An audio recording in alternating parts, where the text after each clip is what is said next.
পুরান ঢাকার তাঁতীবাজারে অনিয়মের অভিযোগে ৬টি ভবনে অভিযান চালিয়েছে রাজুক।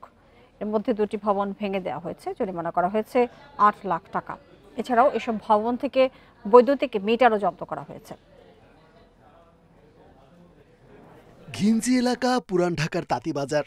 সরু অলিগলির এ এলাকায় ভবন নির্মাণে নিয়মনীতির তোয়াক্কা করেনি মালিকরা।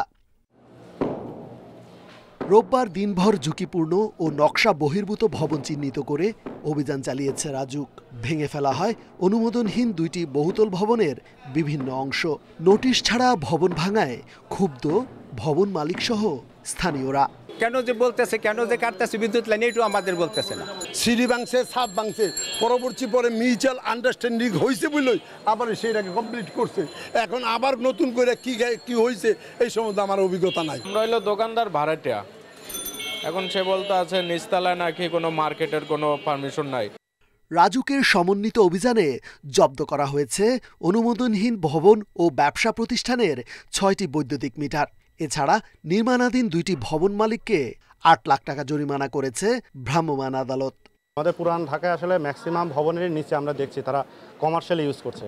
বাট যে ২টি ভবনের কথা বললেন, এই ২টি ভবনে আমাদের কাছে সুনির্দিষ্ট অভিযোগ আছে এবং এটা শুনলে আপনারাও অবাক হবেন যে তারা নিচতলাতে তারা মার্কেট করেছে, জুয়েলারি দোকান, এবং দোতলা, ৩তলা, ৪তলা তারা কারখানা করেছে, এবং পঞ্চম তলাতে তারা আবার ফ্যামিলি রেখেছে, এবং ডেভিয়েশন যে অংশগুলো আছে তার আংশিক আমরা অপসারণ করছি। আর একই সাথে আমরা অন্যান্য যে ২-৩টে ভবন অভিযান করেছি সেখানেও প্ল্যান দেখাতে না পারার কারণে বাসযোগ্য নগরী গড়ে তুলতে সারা দেশে ঝুঁকিপূর্ণ ও নিয়ম বহির্ভূতভাবে নির্মিত ভবনের বিরুদ্ধে অভিযান চালিয়ে যাবে রাজুক।